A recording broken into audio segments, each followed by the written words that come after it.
Brian Flores has a landmark race discrimination lawsuit class action against the NFL with other allegations contained in it. The Dolphins have already attempted to get the commissioner to move the claims against that team into forced arbitration. It's part of what every head coach agrees to when he signs his contract. And Chris, we've talked about it.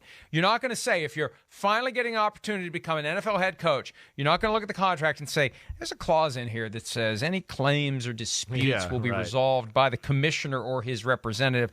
Can we cross that out? Because if we don't, I'm not going to work here. I mean, the lawyers call that a contract of adhesion. It's take it or leave it. And you're not going to negotiate your way out of it. They're just going to move on to somebody else. There isn't any real power to avoid it.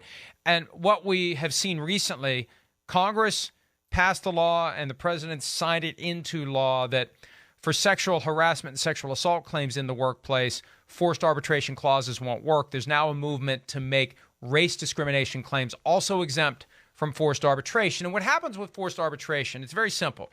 The case moves out of the court system. One person, a lawyer, and ideally it's independent and neutral, but it's one person who is looking at it very rationally and objectively, and it's harder for the individual to get the kind of justice that comes from a jury of our peers.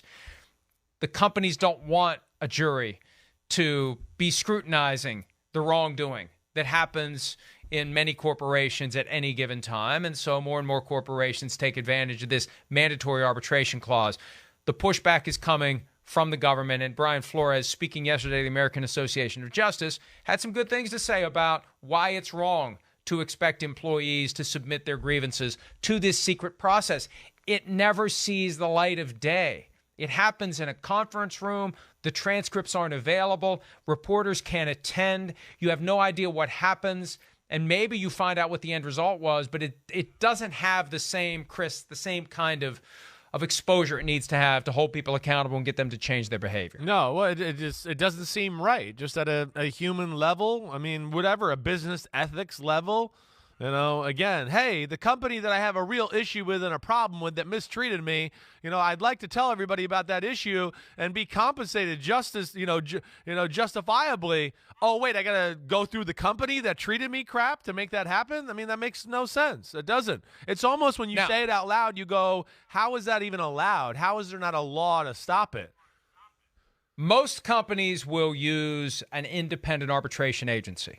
The NFL uses the commissioner, who's bought and paid for by the owners, which is ridiculous. It's ludicrous. It's a conflict of interest. And one thing I'm trying to get people to do, especially people in the media who speak to the fans, stand up and say how wrong that is, how skeevy it seems.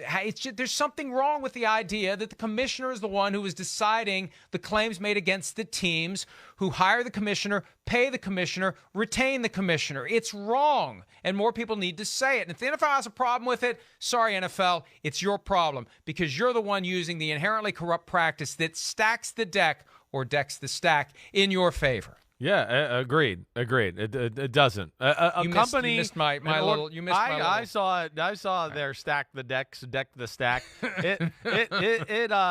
Yes, it does. I guess yes. A company that's so in the spotlight, this powerful, such a big part of the fabric of America. That's where I guess I'm surprised, and you are too. The fact that again, that the arbitration is the company itself. That doesn't make sense. And I don't think it's a good look for the NFL, and it's not a good look for any big corporation that way. So we'll see where it goes. But, he's going to fight an uphill battle here, and I would be shocked if it doesn't go any way but arbitration as far as this is concerned.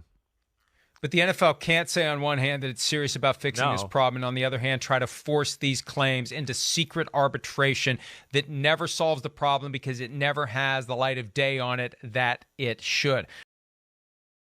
Hi, I'm Mike Tirico, and thanks for watching. Make sure to hit subscribe for the latest news and highlights from NBC Sports.